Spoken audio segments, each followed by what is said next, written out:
देश के सबसे सेफ समझे जाने वाले प्रॉपर्टी मार्केट हैदराबाद में ऐसा क्या हुआ है कि आज यहां स्लो डाउन और प्राइस बबल की बात होने लगी है। यह हैदराबाद का प्रॉपर्टी मार्केट है या दिल्ली एनसीआर का, यह समझना अब मुश्किल होता जा रहा है। एक नजर में हैदराबाद प्रॉपर्टी मार्केट में भी वो सारी ही विसंगतियां, वो सारे ही स्ट्रक्चरल प्रॉब्लम्स दिखते हैं जिसके लिए कभी दिल्ली एनसीआर का रियल एस्टेट मार्केट कुख्यात था। प्रॉपर्टी लॉन्च के पहले ही इन्वेस्टर्स एक्टिविटी, अंडरराइटर्स की दखल, इन्फ्लेटेड प्रॉपर्टी प्राइस, बिल्डर्स का लगातार लग्जरी पर बढ़ता फोकस और इन सब के बीच एक प्रॉपर्टी का एंड यूजर बायर की परचेज पावर से ही बाहर हो जाना, कुछ भी अलग नहीं दिखता है आज के उस हैदराबाद प्रॉपर्टी मार्केट में जो कभी अपने एंड यूजर बायर के लिए जाना जाता था, जहां इतने रियलिस्टिक रिटर्न्स के एक्सपेक्टेशन थे ही नहीं और ना ही हाउसिंग थी एक ट्रेडिंग कॉमोडिटी या पैसा पार्क करने की जगह।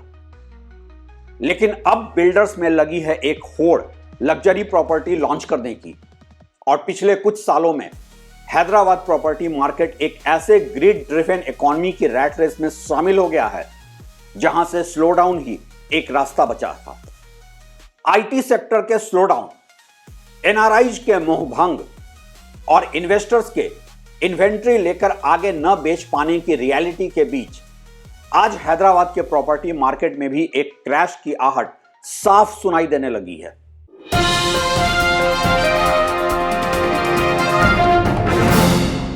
नमस्कार, आप देख रहे हैं ट्रैक टू रियलिटी और मेरा नाम है रवि सिन्हा। कभी हैदराबाद का property market and user driven होता था और यहां के बिल्डर्स भी दूसरे महानगरों के बिल्डर्स से अलग काफी ग्राउंडेड नजर आते थे। लोकल बिल्डर्स थे, लोकल मार्केट था और लोकल बायर्स के लिए ही बन रहे प्रॉपर्टी में कहीं कोई इकोनॉमिक या सोशल इम्बैलेंस नजर ही नहीं आता था। लेकिन लगातार बढ़ते माइग्रेशन ने न सिर्फ इस शहर की आबोहवा को बदल दिया बल्कि साथ ही बदल दिया यहां के सोशल और इकोनॉमिक आउटलुक को भी। और फिर कैसे हैदराबाद का प्रॉपर्टी मार्केट बचा रहता इस ग्रिड ड्रिवन इकोनॉमी से, एक ऐसे लालच से जहां रियल एस्टेट का मतलब एक बुनियादी जरूरत नहीं, एक असेट क्लास होता है, पैसा पार्क करने की जगह होती है। पिछले कुछ सालों में हैदराबाद रियल एस्टेट के 4 क्रिटिकल एलिमेंट्स रहे हैं: लग्जरी हाउसिंग का over supply, investor activity, NRI का रुझान और आईटी सेक्टर का ग्रोथ। और आज ये चारों ही हैदराबाद रियल एस्टेट के ड्राइवर्स यहां के प्रॉपर्टी मार्केट के लिए चुनौती बन चुके हैं। बिल्डर्स नहीं समझ पा रहे हैं कि कैसे उनके बिजनेस के ड्राइवर्स आज डिस्ट्रॉयर्स बनते चले जा रहे हैं। वैसे तो ज्यादातर ही आईटी ड्रिवन प्रॉपर्टी मार्केट में आज एक स्ट्रेस देखा जा सकता है, बात चाहे पुणे की हो या बैंगलोर की। लेकिन हैदराबाद की कहानी कुछ अलग ही है।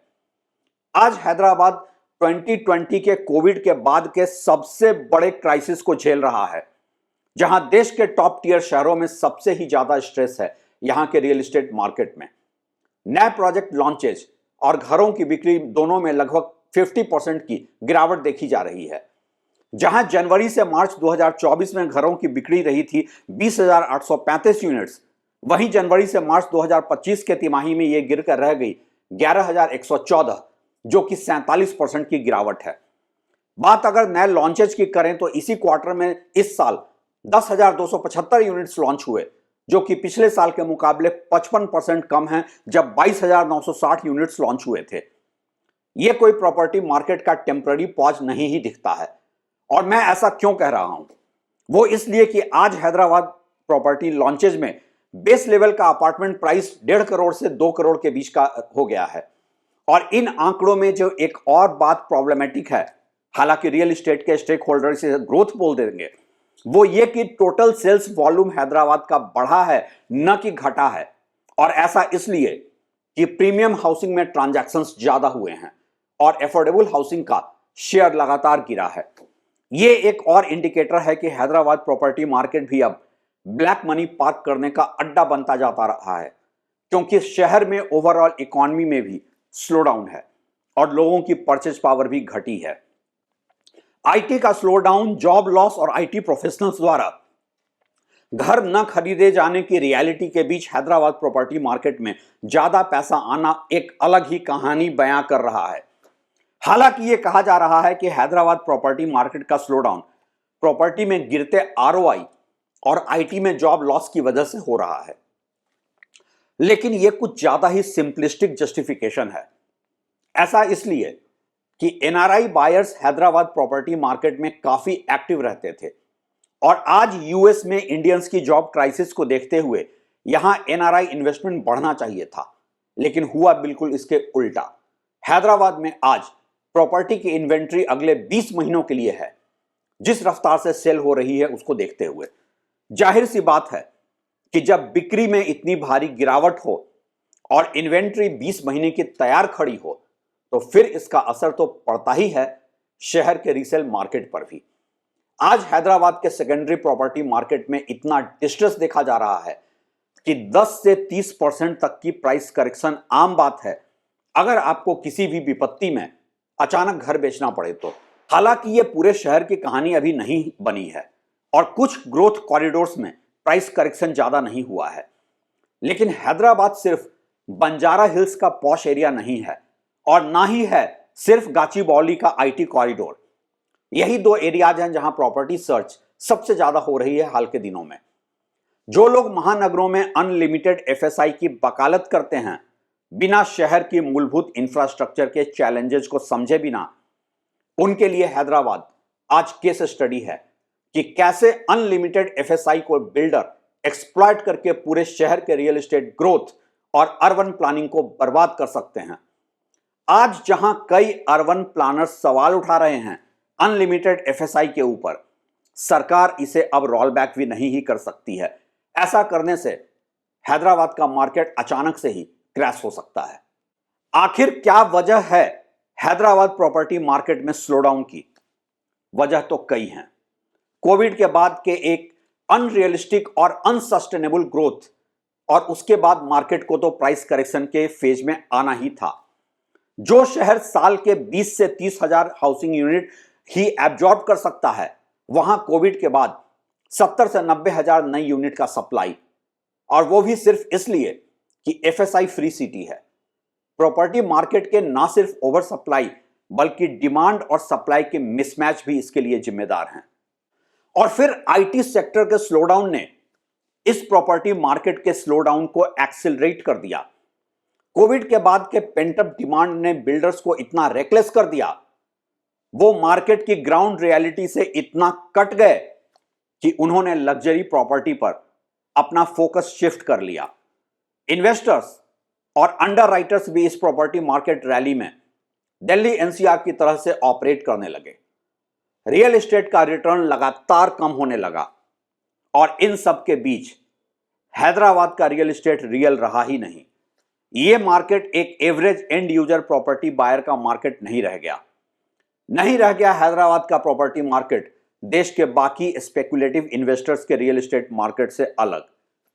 तो फिर कैसे ना हो स्लोडाउन और कैसे ना हो डर एक आने वाले क्रैश का? आखिर क्या भविष्य दिख रहा है हैदराबाद प्रॉपर्टी मार्केट का? अगर हैदराबाद आने वाले दिनों में जीसीसी ग्लोबल कैपेबिलिटी सेंटर का बेस नहीं बनता है तो एक प्राइस क्रैश यहां हो सकता है।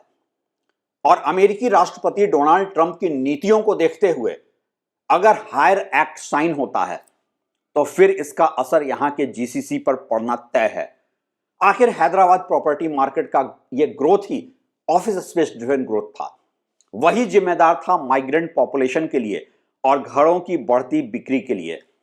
और ऐसे भी किसी भी शहर के प्रॉपर्टी मार्केट के डायरेक्शन को दिखाता है वहां का ऑफिस मार्केट एब्जॉर्प्शन। वो इसलिए कि अगर शहर में ऑफिस स्पेस की डिमांड बढ़ती है तो इसका मतलब ये कि नौकरी बढ़ रही है। इससे लोगों की परचेज पावर बढ़ती है, रिटेल की डिमांड बढ़ती है और आगे चलकर घरों की भी डिमांड बढ़ती है। और क्या हाल है आज हैदराबाद के ऑफिस मार्केट का? यहां 2020 से अभी तक 59 मिलियन स्क्वायर फीट की नई सप्लाई आई है मार्केट में और एब्जॉर्प्शन रहा है 48.5 मिलियन स्क्वायर फीट का ही। ऑफिस स्पेस की डिमांड का नई ऑफिस स्पेस की सप्लाई से भी कम होने का सीधा सा मतलब है कि काफी ऑफिस स्टॉक हैदराबाद में खाली पड़े हैं। 2025 के पहले तिमाही के आंकड़े बताते हैं कि 28 million square feet office space vacant हैं, जो कि इंडिया के टॉप टियर शहरों में सबसे ज्यादा है। 2025 के अंत तक और भी फ्रेश ऑफिस सप्लाई के आने से यहां के ऑफिस मार्केट में और भी स्ट्रेस आने की संभावना है।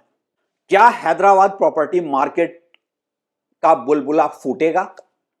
क्या यहां मार्केट क्रैश अभी से दिखने लगा है?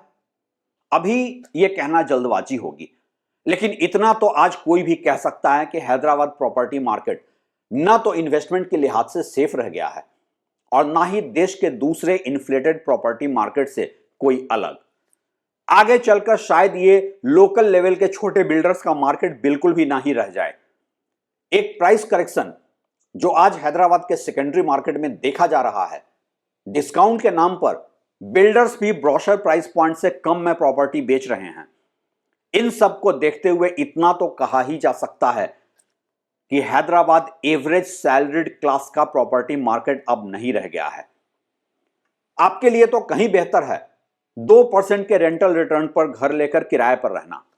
इन्वेस्टमेंट के लिहाज से भी हैदराबाद के प्रॉपर्टीज, खासकर महंगे अपार्टमेंट्स, एक ऐसा ट्रैप है जिसमें फंसने वाले स्मार्ट इन्वेस्टर तो नहीं ही कहलाएंगे, लेकिन जिन्हें यहां लॉन्ग टर्म में सेटल भी होना है, हैदराबाद में ही जिंदगी बितानी है, उनके लिए आने वाले दिनों में एक अपॉर्चुनिस्टिक बाइंग का मौका हो सकता है। प्राइस करेक्शन में उन्हें सस्ती प्रॉपर्टी मिल सकती है। मैंने एक पत्रकार के तौर पर हैदराबाद में अपने कैरियर की इनिशियल दिनों में काम किया है। मैं रामोजी फिल्म सिटी में था और उस समय के हैदराबाद को जब याद करता हूं, आज के इस हैदराबाद से कंपेयर करता हूं, तो एक नॉन हैदराबादी होते हुए भी नॉस्टैल्जिया वाली फीलिंग आती है और मैं समझ सकता हूं कि यहां के बाशिंदे क्या फील करते होंगे। आज का हैदराबाद वो हैदराबाद नहीं रहा जो ये हुआ करता था। हां, इंफ्रास्ट्रक्चर डेवलपमेंट बहुत ज्यादा हुए हैं, लेकिन इस शहर ने उसकी कीमत कहीं ज्यादा ही चुकाई है। हैदराबाद के प्रॉपर्टी बूम ने, गलत और डायरेक्शनलेस रियल एस्टेट ग्रोथ ने इस शहर की दशा और दिशा को ही है बदल दिया। आपको नहीं लगता है ऐसा? अपनी राय हमें जरूर बताएं और जुड़े हमारे चैनल के साथ लाइक, सब्सक्राइब और ज्वाइन के ऑप्शन से। शुक्रिया।